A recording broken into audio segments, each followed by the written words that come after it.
बेहतर हूँ।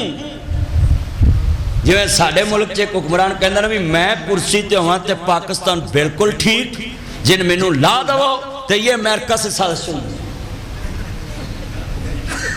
बस उन्होंने अज बहा दवो लै सवेरे पाकिस्तान सोने की चिड़िया। उन्होंने यूथियां ने आखना बिल्कुल पाकिस्तान पढ़नी ते आ गया।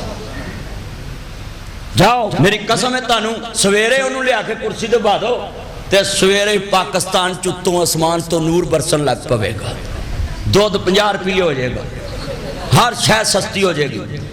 हाय हाय हाय हाय, मेरे खिलाफ ट्वीट किया कासिम सूरी ने।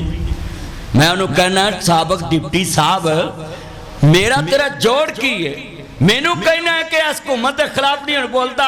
मैं ना MP ना मैं MNA ना मैं सनेटर ना मैं नाजम ना मैं चेयरमैन। सुन तू सब कुछ हुकूमती ओहदे इस्तेमाल करके 4.25 साल अपनी हुकूमत के खिलाफ महंगाई ते नहीं बोलिया, मर जाने मैनू तनख्वाह ते रखिया ही।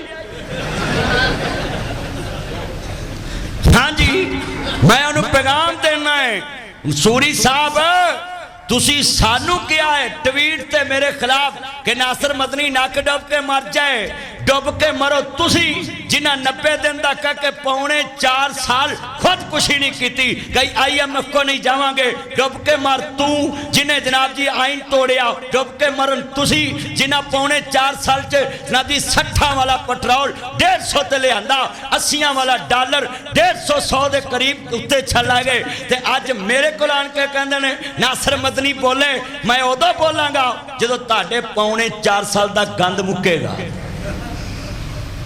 आ किन्ने तुसी बैठे जी मान दसो, मेरे खिलाफ उन्होंने ट्वीट करना बनता सी कि नासिर मदनी हुण कित्थे है, नेपाल चले गया, डुब के मर जे। मैनू कोई ओहदा दिता जे भी मैनू तो तुसी पुछ ही नहीं सकते।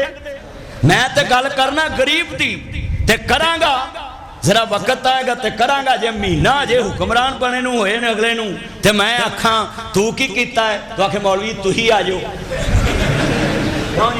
ते फिर मैं की करांगा उत्थे।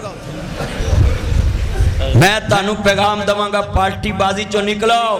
तुहाडे लीडरां दा हाल हो गया कि मेरे तक पहुंच गए ने है जी, हुण क्यों नहीं बोलता? 4.25 साल तुसी मरे सो, तुहाडे कैलकुलेटर कित्थे सन?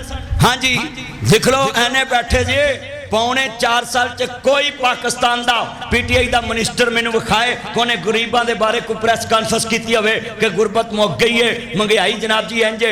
जिन्ना पेट्रोल वधिया है, मैं 4.5 लाख किलोमीटर GLI कार चलाई नवाज शरीफ दे दौर च, 65 रुपये पेट्रोल लिया, ते जनाब इन्हां दे दौर च मैं 150 तक पहुंचिया। आज जितने तुसी बैठे जे जिस पार्टी नूं मर्जी वोट पाओ, नासिर मदनी मस्जिद च कदी नहीं कहेगा किनू पाओ, पर मैं ये गल जरूर कहता रवांगा कि जेड़ा पाकिस्तान दे हक च बोले उन्होंने पार्टी ना जोड़ो, उन्होंने मुहम्मद मुस्तफा दे दीन नहीं रहन दवो। पार्टियां बाजियां क्यों साडे मस्जिद? आओ जी शेख अब्दुल बास साहब लेट हो गए ने, अल्लाह उम्र च बरकत फरमाए।